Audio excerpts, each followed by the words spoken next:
കോൺഗ്രസ് നേതാവും വയനാട് എംപിയുമായ രാഹുൽ ഗാന്ധിയുടെ rape capital പരാമർശത്തിനെതിരെ ലോക്സഭയിൽ ബഹളം വെച്ച ബിജെപി എംപി സ്മൃതി ഇറാനിക്ക് മറുപടിയുമായി ട്വിറ്ററിൽ #campaign.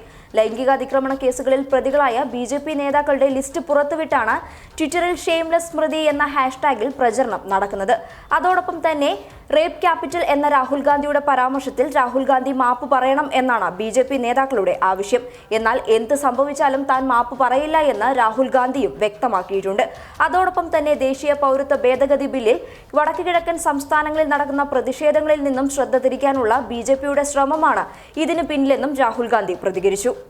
MJ Akbar, Kuldeep സെങ്കാർ, Vijay Jolly, Chinmayanand, Sakshi Maharaj, രാഘവി, Umesh Agarwal, പ്രമീന്ദർ Kataria, Jayesh Patel, Shantilal Solanki, Ravindra ഭവാൻഡെ, DN Jeevaraj, Krishnamurthy, HS Rawat, Ashok Taneja, Nihal Chanda, H ഹാലപ്പ, Hameed Sadar, Kovind പരുമലാനി, Ashok Makwana എന്നീ BJP എംപിമാരും MLA-മാരും അടക്കമുള്ളവരുടെ പേരുകളാണ് പുറത്തുവിട്ടിരിക്കുന്നത്. ജാർഖണ്ഡിലെ തിരഞ്ഞെടുപ്പ് റാലിയിൽ സംസാരിക്കവെയാണ് റേപ്പ് ക്യാപിറ്റൽ പരാമർശം രാഹുൽ ഗാന്ധി നടത്തിയത്.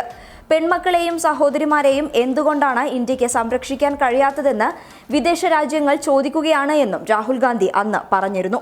രാഹുൽ ഗാന്ധിക്കെതിരെ ലോക്സഭയിൽ BJP കനത്ത പ്രതിഷേധമായിരുന്നു ഉയർത്തിയത്.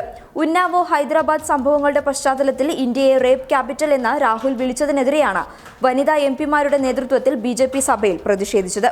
ഇന്ത്യയിലെ സ്ത്രീകൾ ലൈംഗികമായി ആക്രമിക്കപ്പെടണമെന്ന് ആദ്യമായിട്ടായിരിക്കാം ഒരു നേതാവ് കാഹളം മുഴക്കുകയെന്നാണ് കേന്ദ്രമന്ത്രി സ്മൃതി ഇറാനി ആരോപിച്ചിരിക്കുന്നത്.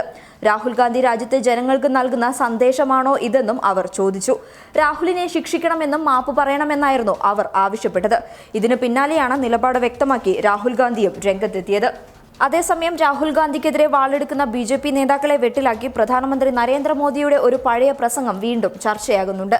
നിർഭയ സംഭവത്തിന്റെ പശ്ചാത്തലത്തിൽ 2012 പ്രധാനമന്ത്രി അല്ലാതിരുന്ന കാലത്ത് മോദി ഡൽഹിയെ റേപ്പ് ക്യാപിറ്റൽ ആക്കുന്നു എന്നായിരുന്നു കോൺഗ്രസ് സർക്കാരിനെതിരെ ആഞ്ഞടിക്കുമ്പോൾ പറഞ്ഞത്. കർണാടകയിലും മുംബൈയിലും മോദി നടത്തിയ പ്രസംഗങ്ങളിൽ സമാന പരാമർശങ്ങൾ ഉണ്ടായിരുന്നു.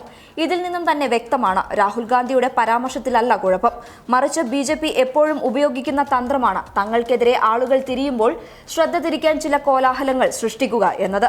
അത് തന്നെയാണ് ഇന്ന് BJPയുടെ വനിതാ എംപിമാരുടെ നേതൃത്വത്തിൽ സ്മൃതി ഇറാനി കളിച്ച നാടകത്തിന് പിന്നിലുള്ളതും. News desk public Kerala.